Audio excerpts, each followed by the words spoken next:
Halo Lex Indonesia, kali ini kita akan bahas sebuah mobil bekas yang terbilang unik, yaitu adalah sebuah hatchback dari negeri tetangga. Mobil itu adalah Proton Satria Neo generasi kedua seperti ini. Nah, kayak apa sih mobilnya dan hal apa aja yang harus Anda perhatikan saat ingin membeli mobil ini? Untuk itu, ikuti terus videonya.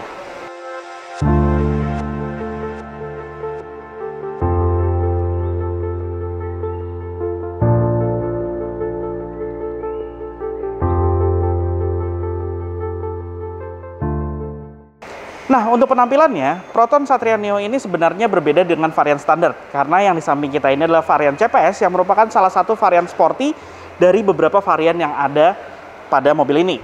Dan untuk varian CPS ini dia hadir dengan body kit yang mana memperlihatkan kesan sangar di bagian depan. Spoiler di bagian bawah, kemudian juga membuat ground clearance-nya terlihat rendah. Serta model grillnya dengan model kasa seperti ini, kawat, yang memang ini adalah bawaan aslinya honeycomb yang model tipis sekali yang membuat penampilannya benar-benar agresif dengan ukuran serba besar. Kemudian di bagian sampingnya ini desainnya juga terlihat agresif. Dan untuk fog lampnya dia dilengkapi dengan fog lamp, namun sayangnya masih menggunakan bohlam halogen biasa. Dan model headlampnya pun juga dia punya desain yang terbilang sipit seperti ini yang membuat penampilannya benar-benar sangar. Dimana dia dilengkapi dengan proyektor untuk lampu utamanya. Kemudian lampu dimnya terpisah di bagian sisi pinggirnya dan seluruhnya ini masih menggunakan bohlam halogen biasa. Serta di bagian paling pojoknya adalah untuk lampu sennya. Model kap mesinnya ada banyak-banyak garis seperti ini yang membuat penampilannya benar-benar sangar. Oke, sekarang kita lihat aja langsung ke bagian mesinnya. Tidak hanya penampilannya saja yang sporty, tapi mesinnya pun juga hadir dengan versi yang lebih bertenaga. Dia hadir dengan mesin 1600 cc, 4 silinder berteknologi Campro yang khas dari Proton. Dan untuk versi CPS ini dia pun juga bertuliskan CPS di bagian cover clapnya, di mana dia mampu menghasilkan tenaga 127 PS dengan torsi 150 Nm. Tenaga yang cukup besar untuk sebuah hatchback sekecil ini. Kemudian untuk transmisinya sendiri dia hadir dalam dua pilihan, yaitu manual 5 percepatan dan otomatis 4 percepatan. Dan sistem pengeremannya pun sudah hadir sebagai standar, yaitu adalah ABS pada mobil ini. Kemudian, penampilan dari ruang mesinnya pun juga terlihat sangat rapi sekali. Saya tidak menyangka bahwa ini adalah sebuah mobil buatan Malaysia karena kerapihannya ini setara seperti sebuah mobil-mobil Eropa. Kemudian dia sudah juga dilengkapi dengan peredam kap mesin dengan ukuran yang full satu bagian kap mesinnya. Oke, sekarang kita berada di bagian samping, di mana Proton Satria Neo ini emang adalah sebuah hatchback. Apalagi dia hadir dalam versi 3 pintu seperti ini yang membuat memang mobil ini memiliki dimensi yang terbilang sangat kompak. Kemudian, di samping kita ini adalah merupakan varian CPS, yaitu adalah varian sporty dari Satria Neo ini. Varian CPS ini hadir dengan tambahan over fender seperti ini, di mana ada aksen-aksen bautnya di bagian sisi pinggirnya, yang mana ini hanya sebagai aksen, bukan baut yang sebenarnya. Kemudian bumper depannya sendiri pun juga sedikit berbeda, karena dia untuk menunjang bagian over fendernya, sehingga mobil ini terlihat sedikit lebih lebar. Dan dengan adanya over fender seperti ini, spoiler, maksud saya side skirt di bagian sampingnya pun juga menunjang untuk penambahan adanya over fender seperti ini, hingga menyambung ke bagian over fender di belakang serta bumper belakangnya. Model spion yang pipih juga cocok pada mobil ini. Kemudian untuk velgnya sendiri dia hadir dengan ukuran 16 inci, yang mana dibalut dengan ban ukuran 195/50. Tapi sayangnya walaupun dia hadir dengan over fender seperti ini, offsetnya agak masuk ke dalam, jadi terlihat seperti kedodoran. Kemudian sistem pengeremannya dia sudah dilengkapi dengan disc brake pada bagian depan serta di bagian belakang. Proton Satria Neo ini sebenarnya bisa dikatakan memiliki desain yang terbilang cantik di bagian belakangnya. Mulai dari desain lampu, bagasi, bumper versi CPS-nya, ini benar-benar secara pribadi saya menyukainya. Penampilan lampunya terlihat dengan ukuran dimensi yang pas dengan mobilnya. Kemudian bumpernya ini terlihat sangat agresif di bagian bawah. Diffusernya ini modelnya bisa dilihat, dan dia dilengkapi dengan honeycomb yang sama persis seperti di bagian bumper depan. Dan juga pemanis di bagian bawah bumper ini yaitu dilengkapi dengan reflektor berwarna merah, membuat penampilannya menjadi cantik pada mobil ini. Selain itu, versi CPS ini juga mendapatkan spoiler di bagian belakang yang membuat penampilannya benar-benar agresif sekali di belakang ini. Cocok dengan bagian bumper di sisi bawahnya. Dan sebagai standarnya dia sudah dilengkapi dengan defogger kaca belakang, wiper kaca belakang. Kemudian di lampu belakangnya sendiri dengan konfigurasi lampu sen di bagian sisi atas paling pojok, kemudian lampu mundur, dan lampu rem ada di dua bagian serta lampu senjanya. Oke, sekarang kita lihat ke bagian bagasinya. Sayangnya, untuk membuka bagasinya hanya ada satu akses, yaitu menggunakan tuas yang berada di dalam kabin. Anda pun tidak bisa membuka bagasinya menggunakan anak kunci karena tidak ada slot pembukaan di bagian pintu bagasinya. Nah, inilah kapasitas bagasinya, sebenarnya terbilang cukup pas, bukan kapasitas bagasi yang besar. Anda masih dimungkinkan untuk memasukkan satu buah koper dengan ukuran besar atau mungkin dua buah koper ukuran medium.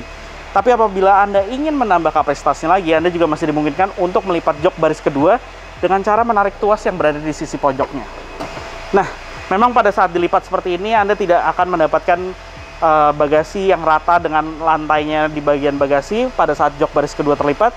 Jadi masih ada satu step bertangga sebenarnya, di mana satu step bertangga ini memang membuat Anda agak sedikit sulit untuk memasukkan ukuran barang yang besar. Tapi walaupun begitu, tonneau cover ini juga masih dimungkinkan untuk Anda melepaskannya apabila barang-barang Anda ini punya dimensi yang tinggi. Kemudian lanjut lagi di bagian bawah, Anda juga mendapatkan ban serep, di mana ban serepnya sendiri sebenarnya adalah ban serep space saver, jadi bukan yang sama ukurannya dengan yang keempat roda yang menempel di sini. Kemudian di bagian tengah ban serep ini juga dijadikan tempat penyimpanan untuk toolkit serta dongkraknya. Karena di bagian sisi pinggirnya tidak ada tempat penyimpanan, namun Anda mendapatkan sebuah tempat penyimpanan terbuka di bagian sebelah kiri dan juga ada lampu penerangan untuk bagasinya. Nah, sekarang kita ada di bagian interior dari Proton Satria Neo ini. Pada saat duduk di kabin dalamnya ini, saya merasa bahwa kesan sporty ini terasa banget di mobil ini. Elemen-elemen sporty, contohnya dari lingkar kemudinya, di sekitar logonya ini ada baut-baut seperti ini yang memberikan kesan agresif. Kemudian warna silvernya yang kayak gini nih, sampai ke bagian door trim dan juga di sisi bawah door trim juga ada, yang membuat penampilan mobil ini tuh rasanya bukan seperti sebuah mobil buatan Malaysia, tapi lebih ke arah Eropa. Contohnya juga ini mulai dari kisi-kisi AC-nya mirip banget sama Audi TT generasi awal. Saya ingat banget modelnya desainnya kayak gini. Terus lingkar kemudinya juga dengan kombinasi dua warna, warna plastik hitam yang sama persis dengan bagian door trim, kemudian di bagian tengahnya, dan juga ada warna abu-abu yang sama persis kayak di bagian sini. Nah, terus sentuhan silver ini, kemudian model head unitnya nih juga terintegrasi kayak gini, kelihatan rapi banget. Dan center console-nya ini mirip banget sama VW Beetle yang model modern generasi awal tahun-tahun 2000-an, itu mirip banget head unitnya. Terus dia udah ada fitur CD, radio sebagai standar. Di bawah head unit ini ada beberapa tombol, namun ada juga beberapa slot yang tidak terpakai. Di sini ada tombol sisi sebelah kiri, ada fog lamp depan, kemudian defogger kaca belakang, ada tombol untuk hazard, dan di bagian bawahnya ini di antara controller AC ini ada tempat penyimpanan. Memang nggak terlalu besar sih, tapi cukup lah. Nah, di bagian kontrol AC-nya, di sini AC-nya, climate control-nya udah punya fitur auto. Kemudian di bagian bawahnya ini ada pengaturan untuk temperaturnya, dan ada tombol untuk katup udaranya. Dan yang di paling bawah ini adalah pengaturan arah angin. Jadi pengaturan arah angin tengah, atas kaca, dan juga ke bagian kaki, serta ke bagian paling pinggir adalah untuk defogger kaca depan. Nah, untuk di bagian center console ini di sisi paling atas dia itu dilengkapi dengan jam digital modelnya pop-up seperti ini. Memang menonjol, unik sih sebenarnya, tapi agak sudah modelnya kesannya agak kelihatan tua dengan ada jam digital di situ. Lanjut ke bagian instrumen cluster. Nah, di instrumen clusternya ini pada saat kita nyalakan dia menyala berwarna biru, dimana modelnya ini simple banget sebenarnya. Ada penunjuk untuk putaran mesin sisi kiri, di bawahnya ada penunjuk untuk tangki bahan bakar. Di sebelah kanan adalah penunjuk untuk speedometer, dan di bawahnya ada jarum kecil yaitu menunjukkan temperatur dari mesinnya. Kemudian ada sebuah layar kecil, di mana layar kecil ini ternyata juga dia punya fitur MID. MID-nya ini menunjukkan beberapa informasi. Di sini ada odometer, kemudian juga ada jarak yang bisa ditempuh, jadi dari sisa bahan bakar yang ada, kemudian juga konsumsi bahan bakar rata-ratanya.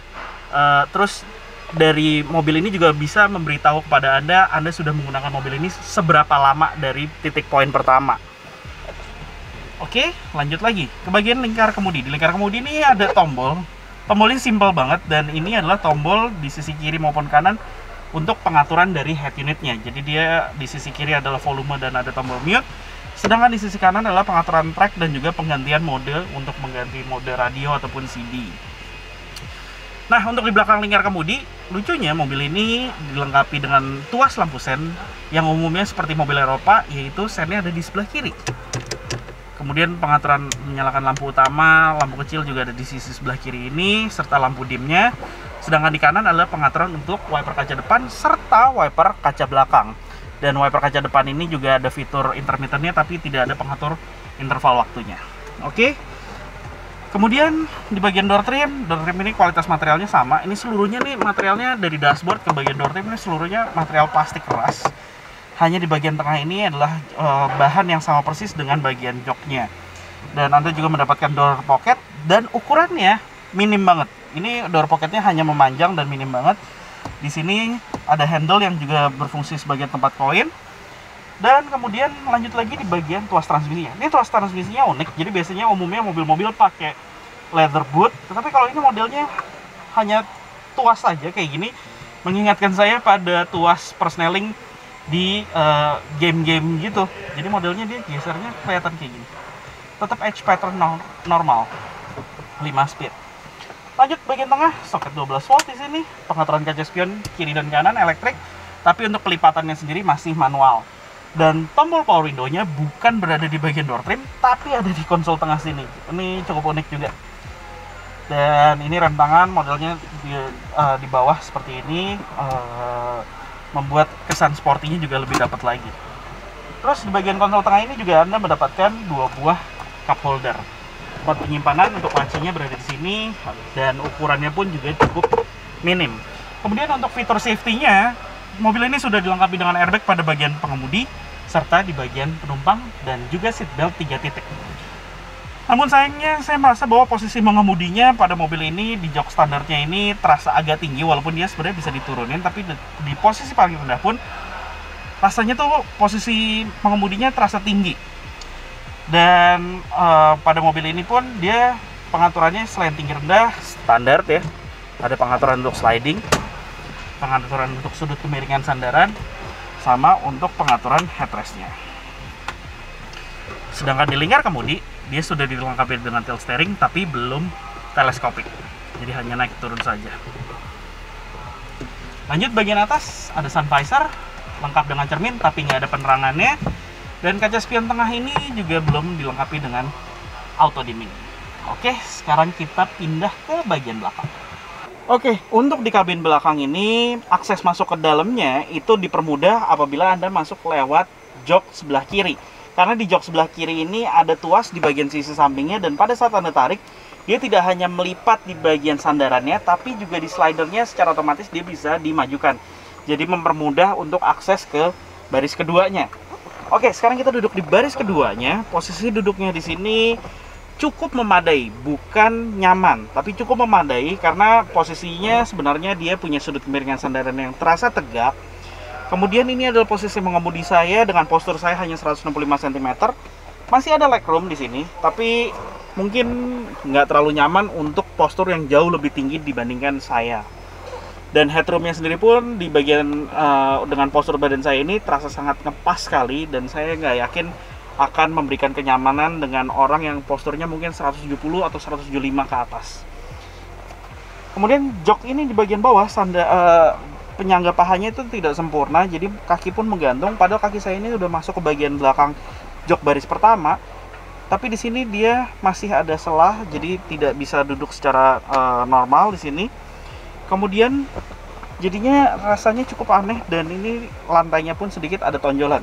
Dan memang sebenarnya mobil ini disiapkan untuk bisa memuat 3 orang penumpang dewasa karena sudah ada 3 buah headrest di sini. Tapi sayangnya di bagian tengah ini dia ada hump, dan ini humpnya gede banget. Mungkin otomatis orang dewasa yang duduk di baris ketiga ini kakinya akan berebut dengan di orang-orang yang ada di masing-masing sisinya.